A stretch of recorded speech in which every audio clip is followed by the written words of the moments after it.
Donc oui, à travers cet axe-là, nous voudrions changer l'image de Sainte-Suzanne. Et comment changer l'image de Sainte-Suzanne? C'est tout simplement à travers son centre-ville, proposer un centre-ville plus attractif et plus moderne. Donc ça, c'est le premier point, c'est le premier projet structurant. Dans un second temps, on aimerait bien aussi, à travers le site du Bocage, proposer un projet sportif d'envergure, notamment autour de l'athlétisme, du football et en proposant des équipements de qualité.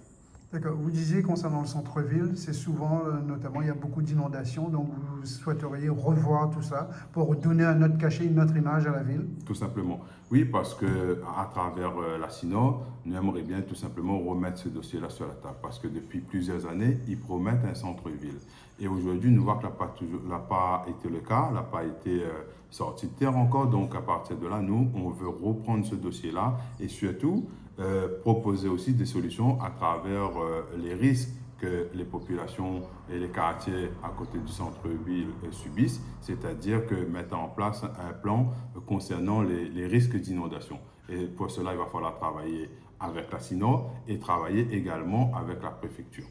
D'accord. Et concernant le bocage, c'est en faire un complexe quasiment régional, international, couvrir le stade des eaux vives. C'est ça, c'est-à-dire qu'au Bocage, on a un stade de football, on a une piste d'athlétisme, on a des terrains de tennis paddle à côté, on a le stade des eaux vives. Donc proposer vraiment un complexe pour que Sainte-Suzanne rayonne au niveau régional et au niveau international. Donc c'est cela qu'on veut donner pour ce site du Bocage et surtout, et c'est là aussi le sens de la modernisation qu'on veut proposer pour Sainte-Suzanne.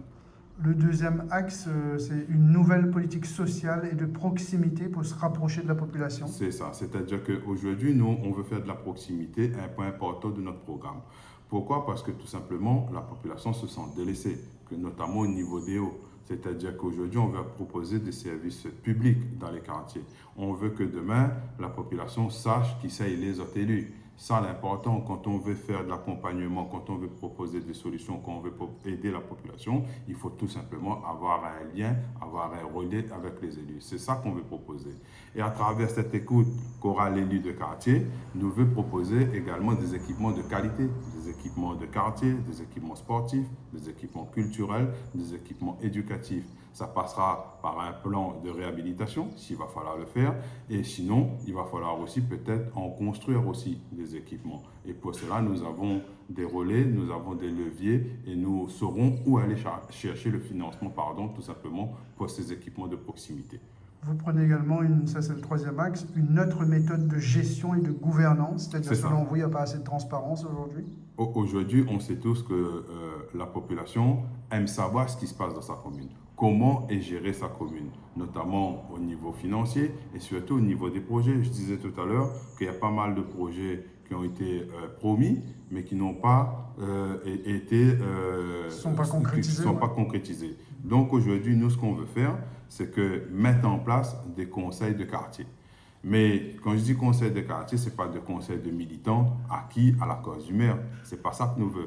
Nous, ce que nous voulons vraiment associer la population pour dire ce qui se passe dans son quartier et que ça lui attende pour son quartier. C'est ça la méthode que nous voulons mettre en place. C'est ça la nouvelle méthode de gouvernance. Et à partir de là, je crois que nous pourra répondre aux attentes de cette population qui s'est sentie délaissée.